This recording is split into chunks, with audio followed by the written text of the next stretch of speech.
Here we see Steve getting ready to draft.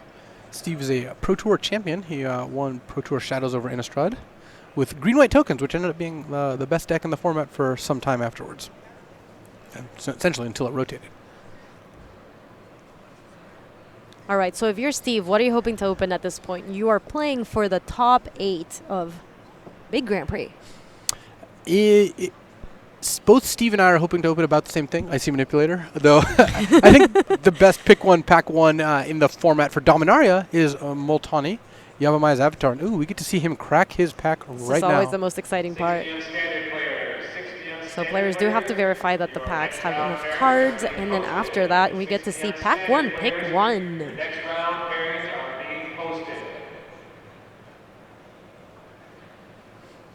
This is always a sweat, right? You have cards in hand. You want to know exactly what's in them. You can't quite pick them up yet because these are called drafts. Yeah, it's the most exciting part by far. You just like, how is this top 8 going to go?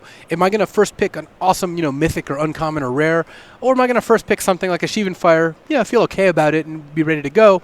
Or am I going to, drop even a level below that and first pick something like Yavimaya Sapherd, which can happen, and you're never too happy about that.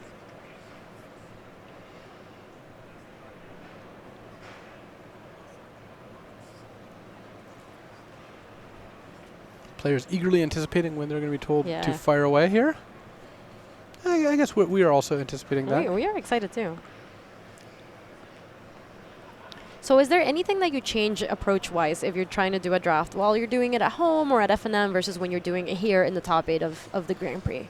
Well, when you're drafting at FNM and you open a, say, Teferi, Hero of Dominaria in pack 3 in your black grid, you're probably taking it. Sure. Here in the Grand Prix, you're going to take the best card for your deck every single pack, and that would be... Currently, Blink of an Eye, Gilded Lotus, and Halar Firefletcher moving to the front. Alongside a Sapling Migration as well. At the Pro Tour, I took Sapling Migration over Blink of an Eye. I think I would actually take Blink now, and maybe this is slightly results-oriented, but Steve just did, 3-0 or 2-0-1 with a deck that had, it looks like 2-0-1 with a deck that had 3 Blink of an Eye. Maybe he's got more for that card. No. He is opting for that Sapling Migration. Pack 1, pick 1. Not the most exciting pack 1, pick 1. No, that's more on the scale that I was just talking about near Yavimaya Sapherd. Like, yeah, Sapling Migration is a fine card. It by some accounts, the best green common. That doesn't mean that's what you want to be your first pick of the draft. How do you like that Gilded Lotus? It is pretty good in some decks, but it's definitely not a card I want to take early. All right, so still no second color for Steve, so World is his oyster. It looks like he's looking at the Howling Golem, even though that is colorless. G2 Chronicler as well would go well with Sapling Migration, and there's also a Mammoth Spider, which, we're not sure exactly what Steve's thinking, but there we go. Once you move it to the front of the pack, it feels like you're a little bit more likely to take it. I would lean towards Mammoth Spider here because I think these cards are all fairly comparable. G2 Chronicler is probably the best one overall, but Mammoth Spider is in the color you already took and doesn't require a specific deck, whereas you can draft G2 Chronicler in a red deck and still have it not be great. For sure, and he is opting for that Mammoth Spider. So, okay, green commons, they're pretty good, but this is not exactly the explosive start that Steve is looking for at the beginning of this draft. No, not at all. And here he's facing the pick between Blink of an Eye, Whisper, Blood Liturgist, and Windgrace Acolyte with a Jousting Length and Deathbloom Thallid as well. So a lot of black cards. One of the things I would notice where I Steve in this pack is that there are 3 good black cards in the pack, and that's a good sign. Now we're getting to the point where the players next to me are passing me signals. Whisper also works quite nicely with Sapling Migration, so not a big surprise that Steve chose to go down that road. He's not firmly ensconced into black-green yet, but he has got inroads into that archetype. Yeah, do you think Whisper is best in the Saprolings deck out of all of its options? Yeah, I like Whisper about the best in a Saprolings deck, though there are some black-red decks that can make good use of Whisper as well. And black-white with Sergeant at Arms, that sort of thing. So now Steve is faced between a pick of the most powerful card, which is a Goblin Barrage here, versus a card that's a little more on color, like Fungal Infection. And it looks like he's leaning pretty closely to the Goblin Barrage, and he is actually going to take that down. Yeah, Barrage is quite a bit better, and Steve is early enough that he's not fully committed. He's got 2 green cards, 1 black card, and 1 red card. And also, if you're a green-based deck, you can splash pretty easily, so Goblin Barrage is not particularly committal one direction or another. Oh, there we go. Oh, that is a nice pick towards the front. Yeah, seeing that Llanowells as the last card in the pack has got to make Steve's heart skip a beat for a second. Because, you know, when you pick up a new pack, you go through, and at least the way I do it is I look and I'm like, if there's any card I'm, willing to take, I feel satisfied. Steve's looking through that whole pack. Not a single card you're happy taking until you've hit Llanowells, last card in the pack. It always feels like it got bailed out because you also know that you weren't planning on wheeling anything from that pack. So you're like, oh, wow, I got the one card that I could get out of this pack and I'm donezo. Yeah, and the Llanowells is a good sign, too. Let's see if he sees anything else. That Mammoth Spider towards the end. A Keldon Overseer. I like just taking another Mammoth Spider here. Don't make a commitment to another color. And Mammoth Spider is just better than Keldon Overseer. There is a Soul Salvage. That card has some uses, especially if you intend to be a deck that wants to utilize Whisper. You're looking to pick up Windgrace Acolyte. But, yeah, I really like the direction Steve's going here. I think Mammoth Spider is quite good in the format. It seems to block most relevant flyers. I mean, it doesn't block the ones that are bombs. At that point, you just need a removal spell for them anyway. Mammoth Spider has impressed me. It's better than I initially thought, for sure. Crozen Druid towards the front, that Feral Abomination as well, and he is taking the Crozen Druid. Yeah, Crozen Druid and Feral Abomination are comparable. Neither is exciting, but they are both, since they're both close enough, you might as well take the green card. Because remember, Steve has one Whisper and one Goblin Barrage, and then the rest are green cards. And he's well aware of that. He wants to be in a position going into Pack 2 where if he opens Lyra Dawnbringer or in Bolus's Clutches, he can just take the off-color card and go green plus that color. Partic Wanderer towards the front, that Voltaic Servant. This is kind of a weak pack. There's not that many choices for him. He is taking that Partic Wanderer. No, and I don't think Steve is looking to play any cards in that pack. If he has to play a Partic Wanderer, it's not the end of the world, but the green decks can often do better. They can just play Primordial Worm. It's just a better version. Yeah, it always feels like when you end up with a Partic Wanderer in these decks, you're like, all right, this is what we ended up with. Well, Halar the Firefletcher wheeling is a really good sign. No other player took it. You're not necessarily the only red-green player because someone else could have taken a different card than gone into red-green, but at the very least right now, I'm feeling pretty good about taking that. Yeah, especially because he didn't commit to it early in the draft, and so now this coming around, he's been able to take the cards in the individual colors that benefited him more. And that's one of the downsides to taking Halar, say, first or second pick, versus taking it here, 9th pick. Steve picks up a Howling Golem for that pack, and let's see what's awaiting here. Every time I see Howling Golem, I think of the Black Keys song. Which one? Baby, I'm howling for you. I do like the card. Also the song. Nothing too exciting in this pack. Arbor Armaments. Fire Elemental. Yeah, these are like marginal playable / sideboard cards, but this pack went really well for Steve. I really enjoy drafts where at the end of pack 1 I'm like basically monocolor. Yeah, because it just gives you so much optionality going into pack 2. Yeah, especially in a set that has a lot of really powerful cards. Ooh, I like Sparring Construct here, by the way. More than Voltaic Servant? Yeah, if you end up in black-green with Thallid Omnivores and like Whisper, Sparring Construct does some good work. I had two in my Pro Tour deck. Is there any upside to considering Voltaic Servant for like just in case you open Traxos or something? Because they're so good together. Yeah, Traxos is the best reason to play a Servant. And yeah, it's a good rare. You're not going to get past it very often, so I'm not super worried about that. But yeah, look at this. Steve has 2 Mammoth Spiders, Sapling Migration, Llanowar Elves, and then a couple marginals like Crows and Druid, plus Goblin Barrage and Halar in red and Whisper in black. So he's feeling pretty flexible here. He is leaning towards red-green. Getting that red-green legend late is good, but he really could go any direction depending on what he opens. How are you feeling of your Steve right now? This is solid. For taking all commons, basically, it's solid. Like, when you first pick Sapling Migration, you're not really feeling that great about things. But given the way that the packs went, I think Steve has about as good as he could hope for. Yeah, I was going to say, it feels like it started off pretty soft, but then as the packs kept on going, he wheeled a lot of really important cards. And look, not all decks are going to have bomb rares, but this has a lot of really, really good commons. Yeah, when you take a 6-pick Mammoth Spider, you feel pretty good. When you take a 2nd-pick Mammoth Spider, you don't feel that great. Yeah, exactly. So I think that Steve is slightly more likely to end up red-green than anything else. But again, if he opens one of the best cards in the set in a different color, he has the option to play it. How do you like Sparring Construct in general? In general, it's not very good. You need to have a reason to play this card. When you have Thallid Omnivore, Vicious Offering, and Whisper sacrifice effects, Yeah, that's nice. it is pretty good. Or when you have a historic deck with a bunch of Relic Seekers and equipment, it's pretty good. But in a normal deck, it's not that good.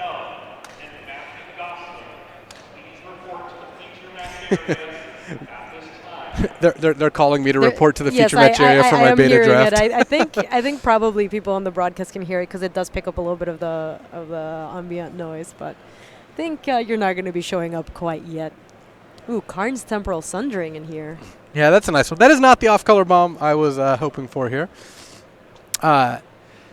Steve has now an option between Gitu Chronicler, which currently has Goblin Barrage as a solid target, and Sapling Migration. He has Spore Swarm, which is just a fine card, nothing spectacular. It's actually worse than Migration in general. Yeah, so once more we see kind of a not super exciting pack 1 pick 1, or pack 2 pick 1. And Vicious Offering is the best card in the pack, but he would rather be red than black, so it's really going to be interesting to see whether Steve takes the better black card or the slightly less good red card that goes better with what he has already. And it looks he's leaning towards this Vicious Offering, and it is tempting. It is a very good removal spell. He is going to take it. Yeah, I like that pick. I still think it's early enough in the draft that I would just take the better card, and Vicious Offering is great in the Black-Green Saplings deck. All right, so hoping for some rares here maybe. See, look, this is the opposite, where you open on Growth from the Ashes, and you're pretty happy no matter what, and then you see better cards. Yeah. Hazard Bombardment, Cast Down. As much as I like Bombardment, I'd have a hard time resisting just taking Cast Down. It's just so efficient. It is very good. There you see Hazard Bombardment. I think another very card that's impressed me in this format. Well, that's because you're good at rolling dice. Look, it's still a solid a 3-for-1. It definitely is. But also, yes, I'm very lucky. So Steve going with Cast Down means he's a little more firmly into black-green, and I think that's a good bet too because black-green is the archetype you end up more often than red-green, so him kind of keeping that in mind is pretty good. Ooh. So we see a Bloodstone Goblin to the front, Firefist Adept, some Yargle maybe? I actually don't mind Yargle. The card, is a bit of a meme, but is also good at enabling legendary spells, and it hits for a lot of damage if you have some removal. If Steve takes one of these red cards, he's starting to get into the waffling territory where he's now split among 3 different colors. And yeah, we've seen so much of this in all of our feature drafts today. We've had so many players that end up in the situation, right, where it's, well, I like this card better, and then eventually you get into the 6/6/6 mana territory. Ooh. Kazarov Singular Pureblood. How good do you think this is? Kazarov is quite good. I initially thought the card was good. It's expensive, though. Then I thought it wasn't great. Yeah. But as the format has progressed, I actually like it a lot more. You're back to it being good? And I think given the card Steve already has, as good as Tatiova Benthic Druid is, Kazarov is on color and is a very good finisher. So there's those. There's also the 2 commons, Gitu Chronicler and Bailoff. Wow, he is taking Tatiova. I mean, this is a really powerful card, but now we're getting into 4-color territory. So I think what might happen here is Steve ends up ditching red and just ends up in black-green splashing Tatiova. Llanowar Envoy can help facilitate that. It's not the best splash, but it can definitely get the job done. Oh, I'd have a really hard time taking Llanowar Envoy over Thallid Omnivore. I think Thallid Omnivore is awesome. There's also a Llanowar Elves, too, which that does also work some pretty good work with a lot of the cards Steve's trying to accelerate out. Yeah, this does look like a hard pick, but he is going to go with a Llanowar Envoy. Well, that means that Steve is taking the conservative line. He wants to make sure he can play his 3-color deck without too many issues. But like I said, I'd be really tempted to just take Thallid Omnivore here. Yeah, I hear you. That second Llanowar Envoy. Now that's a classic punished, right? Yeah. Because you're like, I could have taken that in the last pick. Now I pick up my Llanowar Envoy. I mean, that might still be the pick here. Yeah, nothing wrong with taking a second one. I like this Llanowar Envoy a lot more than I like the last one. Yeah, he is going to go for that.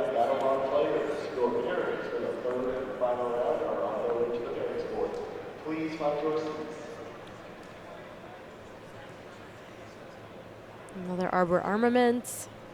I hope that at some point we can Gaia's Protector. We can cover one of Gerard Fabiano's draft and see Triumph of Gerard, because that would lead to some good talking points. That's about all the Triumph of Gerard is good for, unfortunately. And this particular pack has no cards Steve is interested in putting in his deck. though he might just take a guy as protector just in case. Yeah, that card doesn't always make the main deck. It is, in fact, pretty mediocre.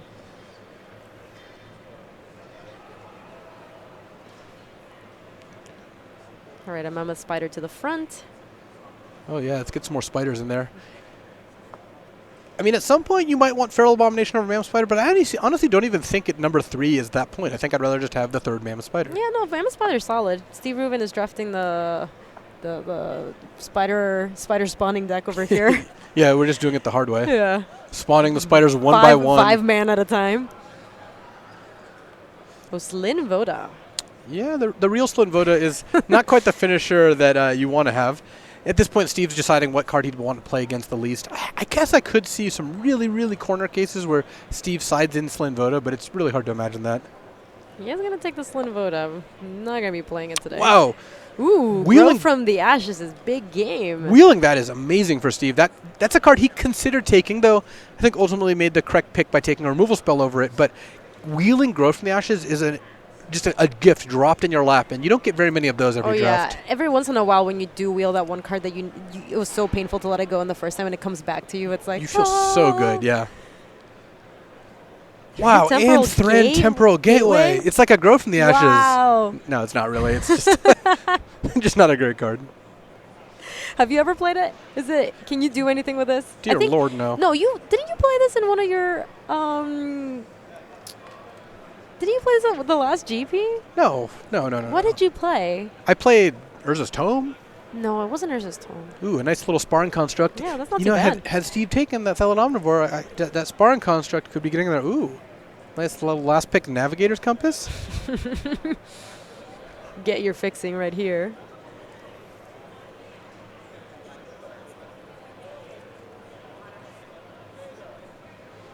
All right, so if you're Steve, how are you feeling about this deck? Pretty good. Wheeling that Grow was nice. I'm still sore about that Thelid Omnivore pick, but you have a good black-green base with a Tatiova and maybe a Goblin Barrage, though I'm not even that excited about splashing that. And going into pack 3, I'd be looking to just pick up more black and green cards, maybe another piece of fixing or two, and removal, pretty normal stuff. Splashing that Tatiova gives you a nice bit of power here. I'm liking that Tatiova pick, actually. If you really are not committed to the red that you've drafted, the other card is really powerful. That always feels like one of those cards that when your opponent plays them, if you don't deal with it immediately, you're like, I'm going to lose soon. You have a very hard time beating your opponent drawing 2 cards a turn and gaining a life every turn. Yeah.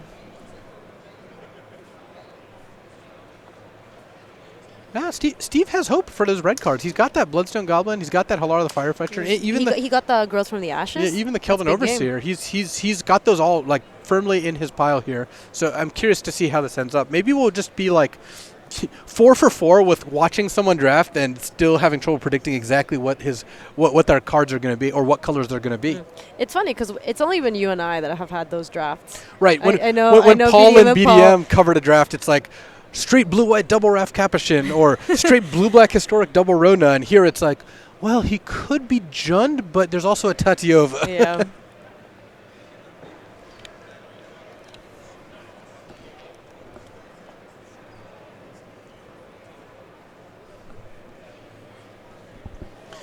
Alrighty. I'm being called. Good luck. In the meantime, we're going to be welcoming Paul Rietzel into the booth as we head into this pack 3 for the top 8 draft. Hello, Paul. Welcome. Yeah, Thanks for joining me. Yeah, no problem. I offered to take Luis's seat in the beta draft, but he selfishly declined. So far we've been watching Steve Rubin draft, and he's ended up in, he's waffled between his colors. He has a lot of really solid black removal spells.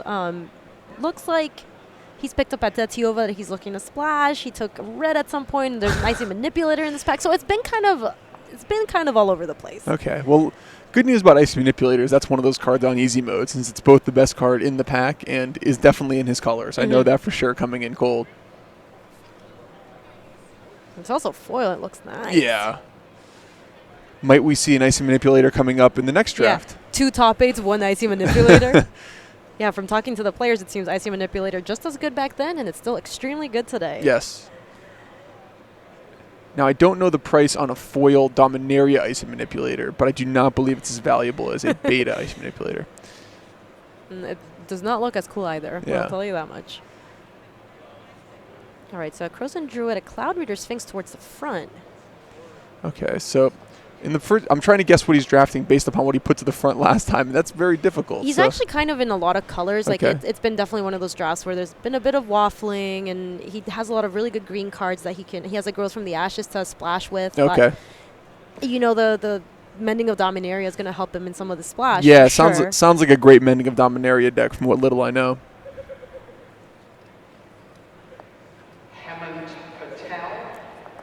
I like the Mending of Dominaria quite a bit. We've been talking about it a lot.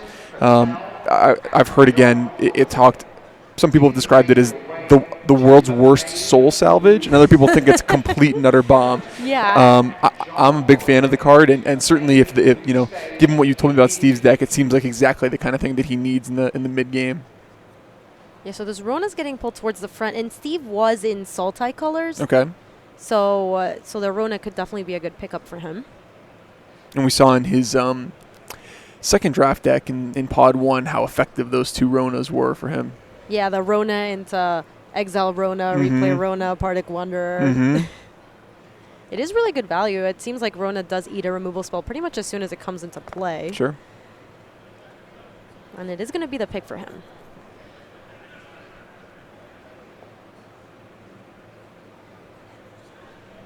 Wow, still plenty of good cards in the Sultai colors here. Yeah, he actually has 3 Mammoth Spiders right now. So base green, and like I said, the other colors are a little undecided still. Mm-hmm. Baloth Gorger being pulled towards the front.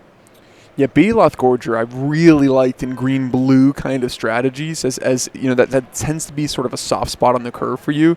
Early on in the game, it can kind of pressure them. It holds off their 3-power creatures, and then late in the game, when you're flooded, it's a really nice flood mitigator, just, you know, bumping up to 7/7. Yeah, and that is going to be his pickup here. It is going to be really interesting to see where Steve ends up with, because he's picked up a lot of good cards in so many colors at this point, though he does have some splash to work around.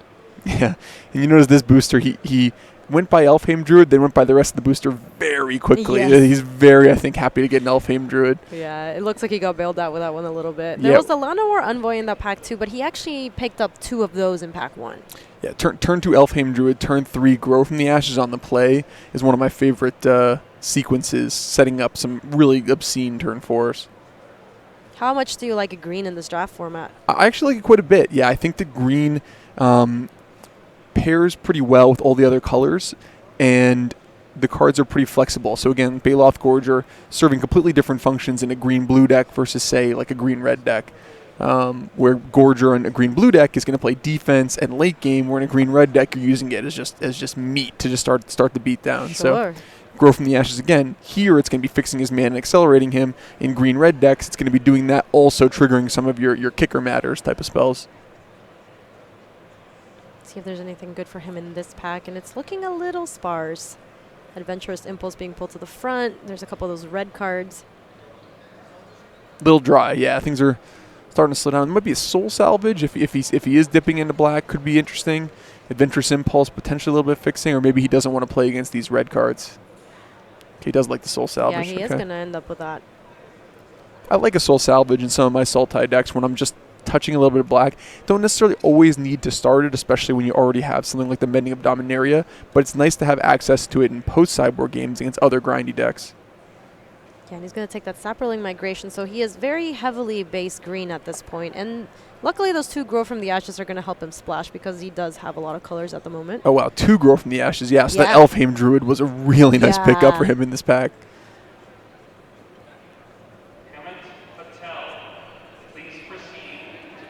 Appears the Sky potentially for the sideboard. You know, I've actually been main decking that card more and Really? more lately. Yeah, I just find, especially in an eight-man draft like this, where you're the heavy green drafter, it's just so likely that other people are going to be playing white and blue and black, and they're going to have some kind of flyer. And there's so many Zahids and Kazarovs out there and Lyras that you just have to kill right away, or you lose on the spot. And it does feel like a lot of the really good bombs in this format, even like on Sarah's Wings, give Sure. the creature flying. So Sure. yeah, I can see that Pierce the Sky being quite good. He does have those 3 Mammoth Spiders. Right. Not sure how many he is playing, but he seems to be covered with flyers this draft. Wow, 4 playables left with Yeah. 4 cards in the back. This is not too shabby. That Yeah. gives up growth to the front. And that is what he's opting for. Yeah, green-blue, not the best home for Gift of Growth, but given, the fact that he may be a little bit light on playable, certainly not ever an embarrassing inclusion in your deck. And certainly, again, we mentioned Elfheim Druid can cast Gift of Growth out of nowhere. Corrosive Ooze is the third to last pick. How do you feel about Corrosive Ooze? Yeah, I mean, if I put it in my deck, I'm not embarrassed about it, but I'm hoping to have it in my sideboard against something like Black Blade Reforged or Forebear's Blade. I like that the baseline is like, what is the level of embarrassment? Like, from 0 to embarrassed, how much do you not want to have this card in your Right. deck? Paul, thank you so much for joining us impromptu. I know that Luis had to jump over to the beta draft, but that was Steve Rubin's draft here for the top 8 at Grand Prix Las Vegas. Curious to see where his deck ends up. He's definitely very heavily base green and not entirely sure. He picked up a lot of good cards and a lot of colors. He might be playing red. He has the Rona. It might end up in some Black Splash, so we'll see where that ends up. But are you excited to cover the beta draft? Yeah, I'm super excited. Both of these tournaments excite me. I love a good sealed deck Grand Prix, and obviously the prestige of being a Grand Prix Las Vegas champion is huge. We have a stacked top 8 there. We also have the beta draft, a stacked top 8 Yes. there, and we're going to get to see some actual beta boosters open with, I think, over an 80% chance of seeing power. So going to be an exciting next couple hours for sure. Don't go anywhere because we have a lot of top 8, actually. 2 top 8s coming your way, but they will come after these messages.